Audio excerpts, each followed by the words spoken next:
On today's episode of Rogue Creators, we're talking about... We are doing our special In the Know episode, bringing you trends and exciting happenings that you need to know as a owner of a business or marketing director. Absolutely. It's going to be fun. All right, let's do it. 3, 2, 1, 0. Liftoff. We have a liftoff. Welcome back to Rogue Creators, presented by Go RogueX. My name is Brian Fitton. And I'm Lauren Lewis. And this is the podcast dedicated to marketers and creators who are wanting to serve first and stand out from the crowd. Make sure that you subscribe every single week, YouTube, as well as Spotify, Apple Podcasts, to get all of the tools and resources you need to be the go-to name in your industry. Let's go.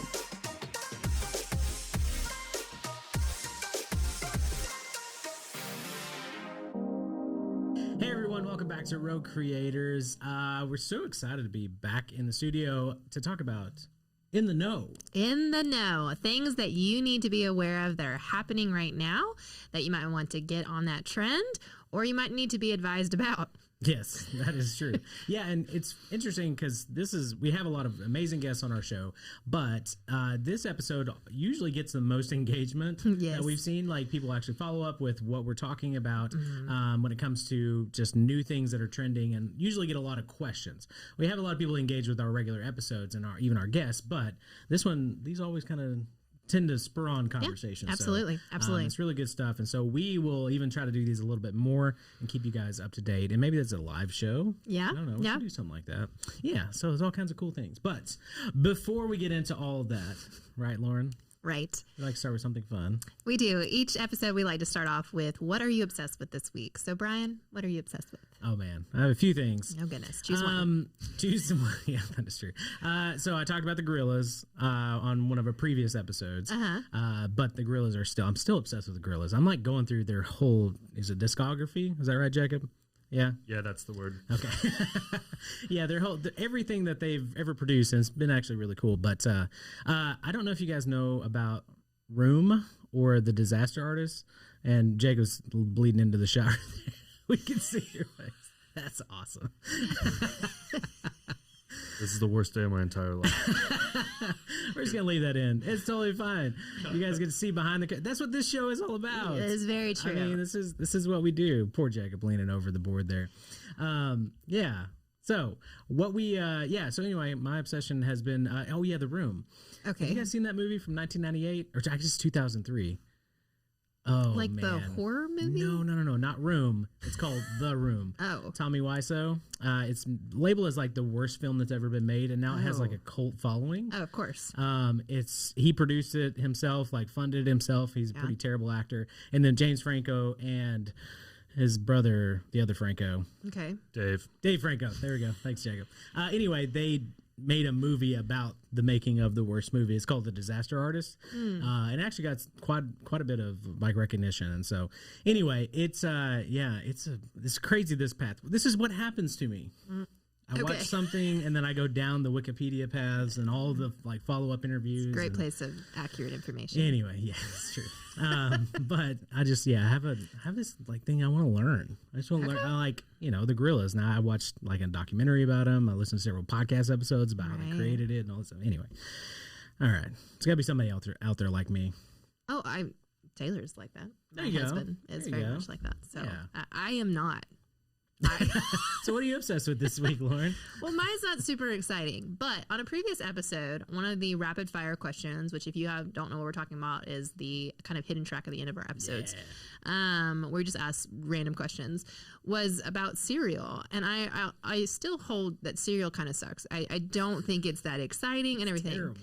But recently I did find a line of cereal that I actually really do like. It's healthy, but so Crunch Berries. No, not Crunch. Oops All Berries. No.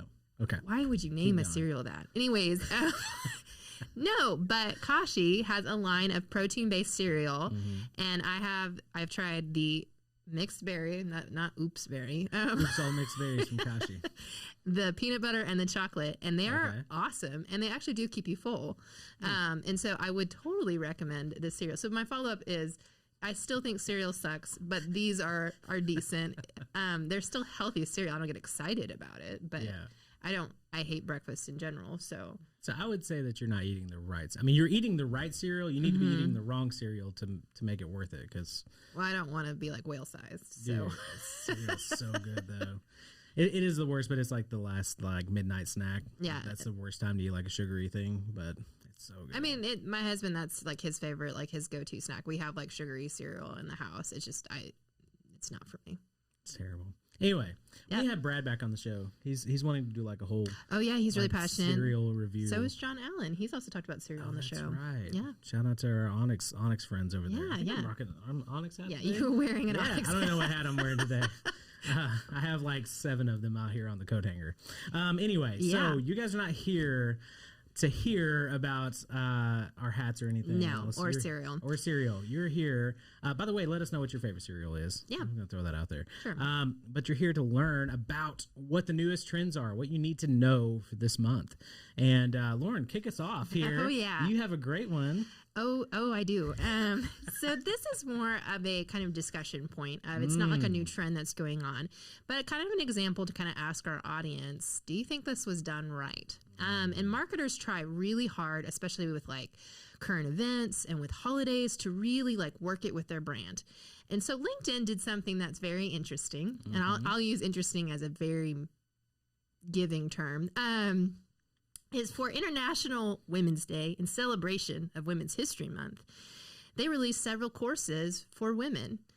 And I will read you some of the titles for these. Planning your family leave and return. Proven success strategies for women at work. Own it, the power of women at work. And my favorite, becoming a male ally at work. That should be required learning for everybody around here. Oh, yes. Ava's peeking in the door right now to see what's happening. The question on that, now I can see a lot of different sides of this, with marketing done right or wrong. But for me, this is highly offensive. Because as a woman, I don't think it should matter on the power of women at work. It's the power of my position and how I do that as a human being, not necessarily my gender. Now, there's the reality that I live in a world that is male dominated, and that there's going to be, challenges to overcome as a female, but I don't need a freaking course on that. It's reality in my life all the time of just the world we live in. And so I think this was a misstep. And I could be completely wrong. I'd love to hear some women's opinions on this, but especially on some of the leadership strategies and, oh gosh, the male ally. Dude, that's just... That one's pretty rough. It's, working with a coworker, strategies for working with a coworker. We are equal at the same. Our gender should not matter, particularly in our role. And I really want to hear... your guys' feedback on that. If this, maybe you found this to be actually empowering, you're glad that they did this. But for me, this one was a hard one. It felt like an overstep of LinkedIn trying to do something, and they misstepped on this one. Yeah. No, and so obviously I have to preface this that I have no right to speak into this topic at all. That you're a male. That I'm a male. So take my opinions with a grain of salt. But first off, hitting on LinkedIn Learning, they've had a few missteps. Oh yeah, LinkedIn Learning. I've taken several courses through there. They've done a great job of like kind of curating a lot of great content. So let's just say that up front. Right. But recently, Coca-Cola had an internal training program where they required people to go through it, and there was one on like kind of racial stuff, and basically it came out that it was like be less white was kind of one of the topics in there, and so obviously being able to balance that line, like again, you have to be. That's a tough line for anybody to walk, but I agree in this sense. It's just even we haven't gone through the courses, right? We haven't gone through that, so we don't know what the actual content is. But literally, the headlines are pretty rough, or at least the titles of the courses are not very sensitive, right? In that sense too. So, and I think also when I look at Women's History Month, it's a challenge for me from a marketing standpoint that this is the one time of the year that we recognize women, and that's a huge misstep. Yeah. If that's what your company is, the only time that you recognize women, because it shouldn't be recognizing my gender. It should be recognizing me at my position and what I do. And so it would have been a whole different story of if LinkedIn had said, hey, we're putting today a course of like following the leadership strategies of these particular women and what they've done, that's a completely different thing, because that's looking at their career, looking at their leadership movements, that kind of stuff. And it might be in that leadership strategy course, but it's just be very careful on when you hop on these trains. I mean, especially like Black History Month, Women's History. I mean, some of those, there's landmines all over. And just be really careful about that and decide for your brand, is it worth it for us to even do that? You know, that's okay to do stuff internal for your staff and everything.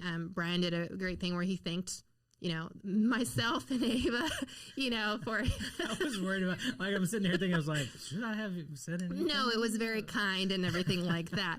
But if it was the company culture that was the only day you would do that, thank you. Yeah, it would be awful.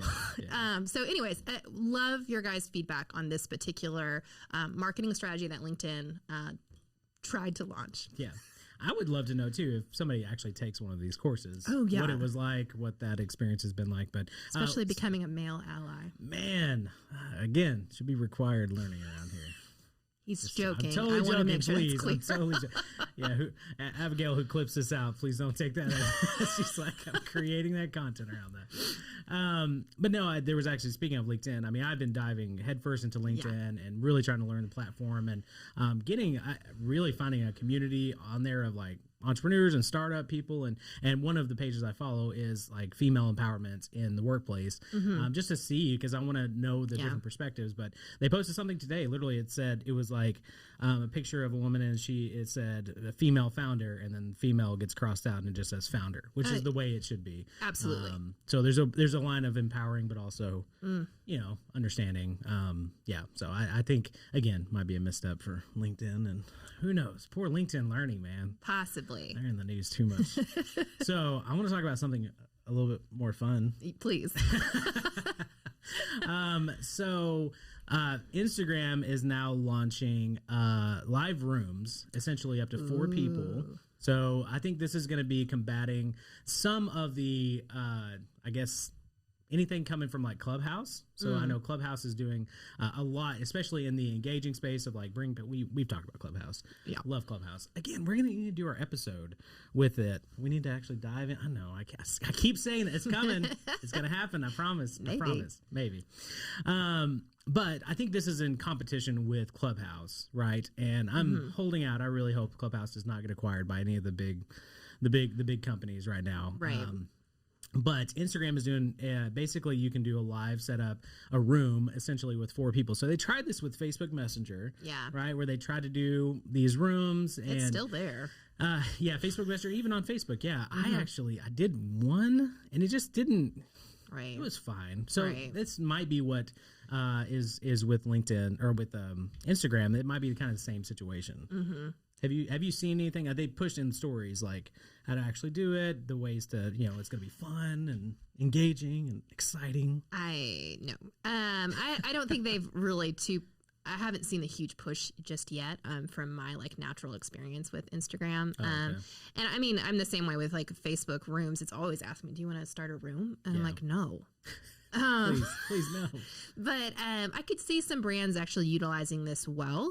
But again, it's being able to utilize it well to where your audience would want to engage with it too. And so that's kind of like, we would be interested if you've utilized this tool, how have you been doing that and how did it go?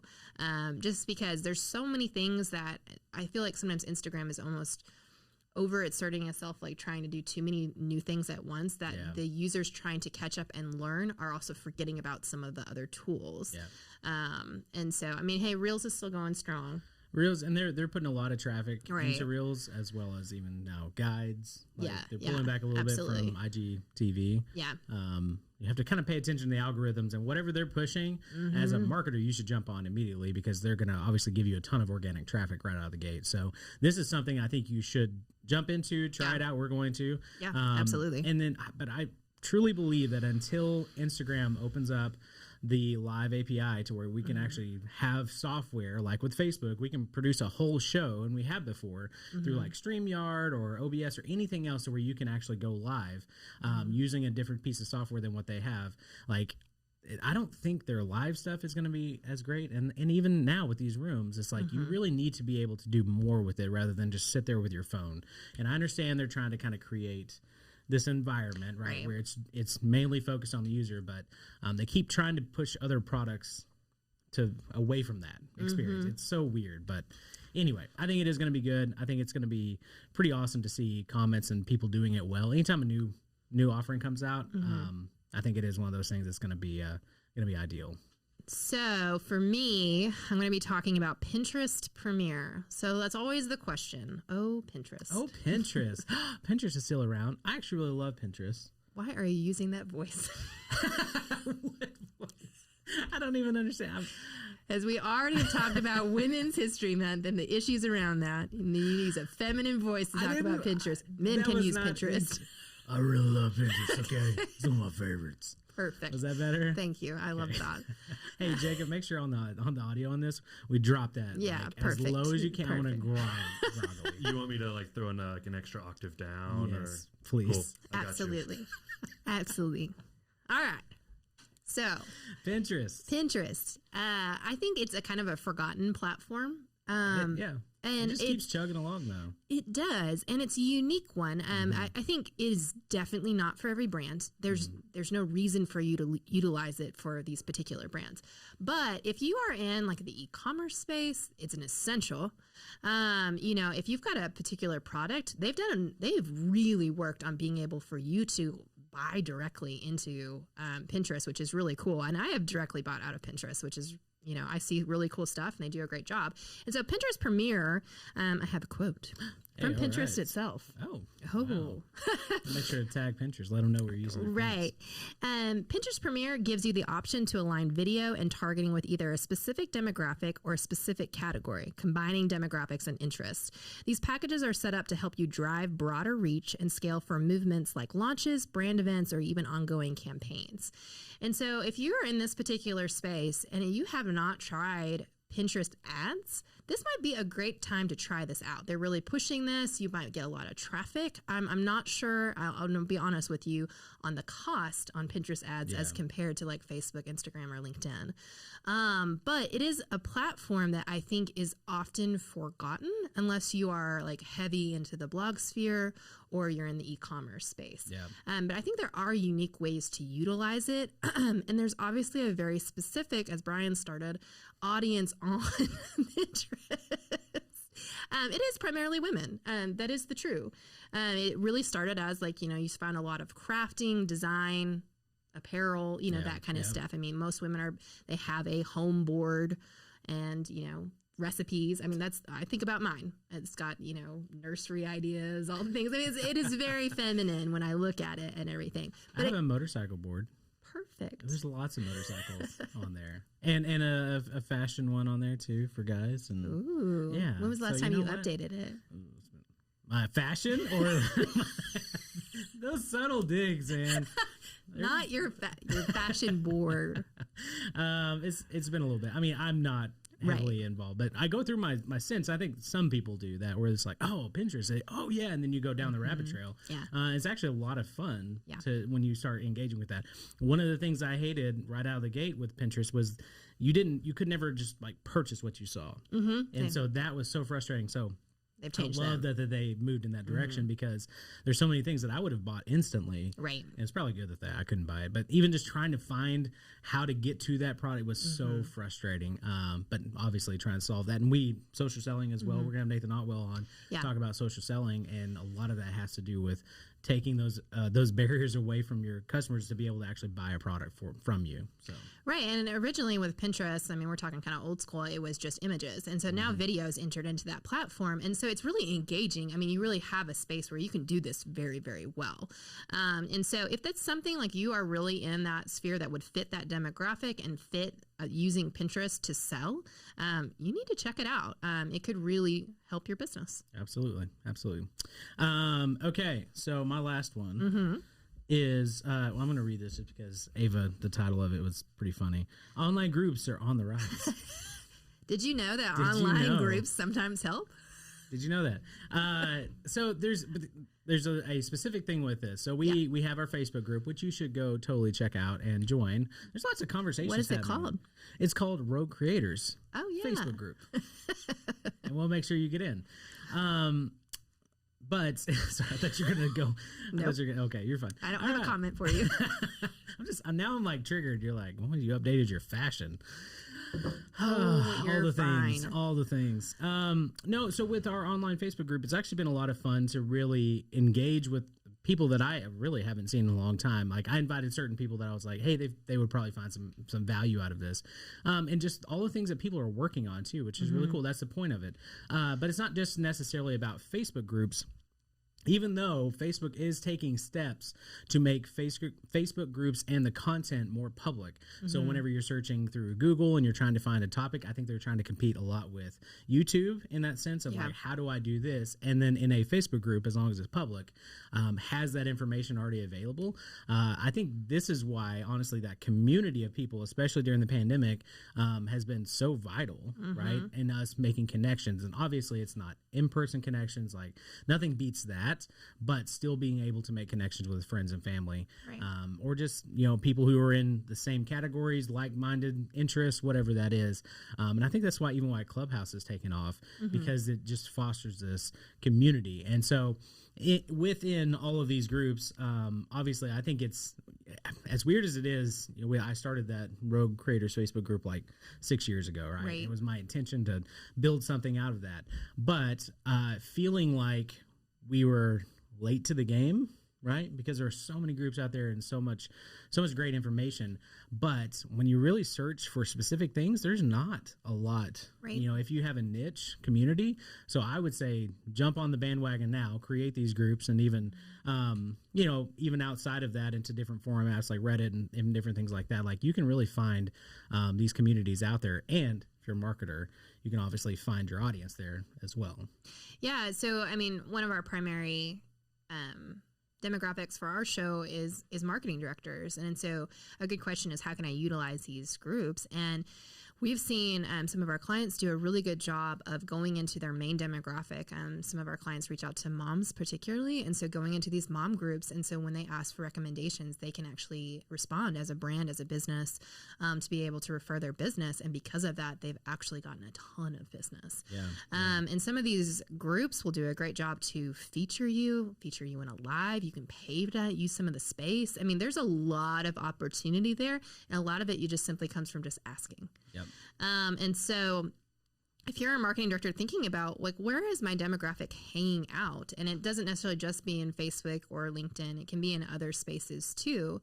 But really thinking about how to be kind of creative in that, because it becomes a lot more of an organic, authentic look where the brand is actually a person as opposed to just give me your money, I'm your business, for us, right? Yeah, absolutely. Well, and even just to piggyback off that, they've had really recommendations out of that group, right? If you know, again, where your audience is, and they start recommending you, and you can jump in there and start, even replying to comments and stuff, or this paid space, like you said, Facebook is moving in that direction to be able to do paid advertisements into groups as well.